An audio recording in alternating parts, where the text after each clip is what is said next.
ଭୋଟରେ ଆଜ୍ଞା ସେମାନେ ଆମେ ଭୋଟ ଦେଇ ଦେଇ ଚାଲିଛୁ ଆଉ ଯିଏ କହୁଛି ସିଏ କହୁଛି ଯେ ମୁଁ ଭଲ କରିଦେବି ସିଏ କହୁଛି ଯେ ମୁଁ ଭଲ କରିଦେବି କେହି ଭଲ କରି ଦେହନ୍ତେ ନାହାନ୍ତି ଦେଇନାହାନ୍ତି କିନ୍ତୁ ଆମେ ଭୋଟ ଦିଅ ବନା ହଁ ମୁଁ ଏଇ ଘର କରିଦେବି ମୁଁ ଏଟା କରିଦେବି ମୁଁ ଭର୍ତ୍ତା କରିଦେବି ଆଉ ଭୋଟ ପାଇଲା ପରେ କେହି ଶୁଣିତେ ନାହିଁ।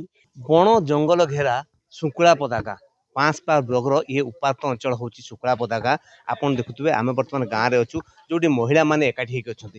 ତାଙ୍କୁ ପଚାରିବା କ'ଣ ରହିଛି ଏଠି ନିର୍ବାଚନୀ ତାଙ୍କର ମୁଦ୍ଦା ଆଉ କିପରି ପ୍ରାର୍ଥୀଙ୍କୁ ସେମାନେ ଭୋଟ ଦେବେ ବୋଲି ଭାବିଛନ୍ତି। ମା ଆପଣ ଓଟିକୁ ସ୍ୱାଗତ। କ'ଣ କହିବେ କେମିତି ପ୍ରାର୍ଥୀଙ୍କୁ ଭୋଟ ଦେବେ? ଆମେ ତ ଥରେ କହିନୁ ସାର୍ MLA ଆସିନାହାନ୍ତି ଆମ ଗାଁକୁ, MP ଆସିନାହାନ୍ତି ଆମ ଗାଁକୁ, ଆମେ ଚିହ୍ନିମୁ କେମିତି ଭୋଟ ଦେମୁ କେମିତି କାହା ନାଁରେ ଭୋଟ ଦେମୁ ଆମେ କାହାକୁ ଚିହ୍ନିମୁ କାହାକୁ ଜାଣିମୁ।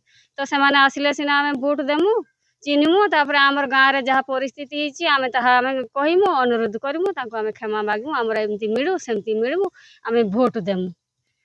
କ'ଣ କ'ଣ ସମସ୍ୟା ରହିଛି? ଆମର ଚାଷ ଜମିରେ ପାଣି ନାହିଁ ଅସୁବିଧା ରହୁଛି ଆଉ ସବୁ କିଛି ଆମର ଅସୁବିଧା ରହୁଛି ରାସ୍ତାଘାଟ ବି ଅସୁବିଧା ରହୁଛି ଆଉ ଯେଉଁ ରାସ୍ତା ଆମର ଦ୍ରୌପଦୀ ମୁର୍ମୁ ଆସିଥିଲେ ସେମାନେ କହିଲେ 10 ଲକ୍ଷ ଟଙ୍କା ଦେଇଛନ୍ତି 10 ଲକ୍ଷରେ କ'ଣ ଏଠି କଂକ୍ରିଟ ହେବ ନା ପିଚୁ ହେବ କିଛି ତ ହେବ ନାହିଁ ନା।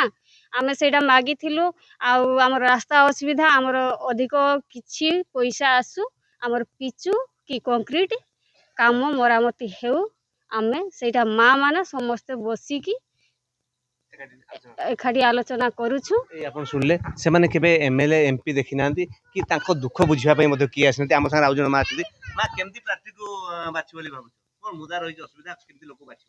ଆଉ ଭୋଟ ଆଉ କାହାକୁ ଦବୁ ଆମେ ତ କିଏ ଛିଡ଼ା ହେବି କିଏ ନ ହେବେ ଆମେ କେମିତି ଜାଣିଲୁ କିଏ କୋଉଥିରେ ଛିଡ଼ା ହଉଛନ୍ତି ସିଏ ଆସିକି ଆମକୁ ଦେଖା କଲେ ସିନା ଆମେ ଚିହ୍ନି ପାରିବୁ ଯେ ଇଏ ସେ କହିବେ ମତେ ଭୋଟ ଦେବ ମୋ ନାଁ ଏମିତି ନାଁ କହିକି ସିଏ କହିଲେ ଆମେ ତାଙ୍କୁ ଚିହ୍ନିକି ତାଙ୍କୁ ଭୋଟ ଦେବୁ।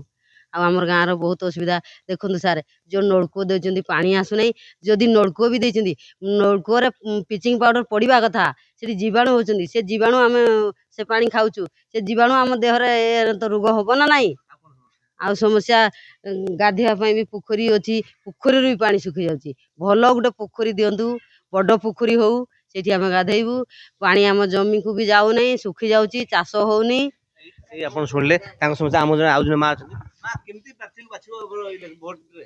ଭୋଟରେ ଆଜ୍ଞା ସେମାନେ ଆମେ ଭୋଟ ଦେଇ ଦେଇ ଚାଲିଛୁ ଆଉ ଯିଏ କହୁଛି ସିଏ କହୁଛି ଯେ ମୁଁ ଭଲ କରିଦେବି ସିଏ କହୁଛି ଯେ ମୁଁ ଭଲ କରିଦେବି କେହି ଭଲ କରି ଦେହନ୍ତେ ନାହାନ୍ତି ଦେଇନାହାନ୍ତି କିନ୍ତୁ ଆମେ ଭୋଟ ଦିଅ ବନା ହଁ ମୁଁ ଏଇ ଘର କରିଦେବି ମୁଁ ଏଟା କରିଦେବି ମୁଁ ଭର୍ତ୍ତା କରିଦେବି ଆଉ ଭୋଟ ପାଇଲା ପରେ କେହି ଶୁଣିତେ ନାହିଁ।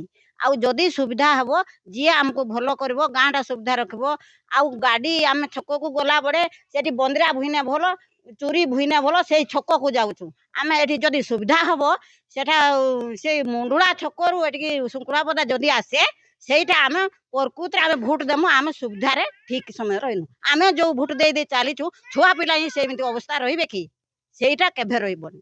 ଆପଣ ଶୁଣୁଥିଲେ ଯିଏ ଏଠିକି ଆସିଥିଲେ ପ୍ରତିଶ୍ରୁତି ଦେଉଥିଲେ ପ୍ରତିଶ୍ରୁତି ପରେ ତାଙ୍କ କଥା ଧୂଆଁମଣ ହେଇଯାଏ ତେଣୁକରି ନାହିଁ ନାହିଁର ଗାଁ ରହିଯାଇଛି ଶୁଙ୍କୁଳାପଦା ଯିଏ ଏମାନଙ୍କର ସମସ୍ୟାର ସମାଧାନ କରିବ ସେଇଭଳି ପ୍ରାର୍ଥୀକୁ ମାନେ ବାଛିବେ ବୋଲି ମସ୍ତ କରିଛନ୍ତି। କେନ୍ଦ୍ର ଶୁକ୍ଳାପଦାରୁ ପ୍ରଣୟ କୁମାର ପାଣି OTV।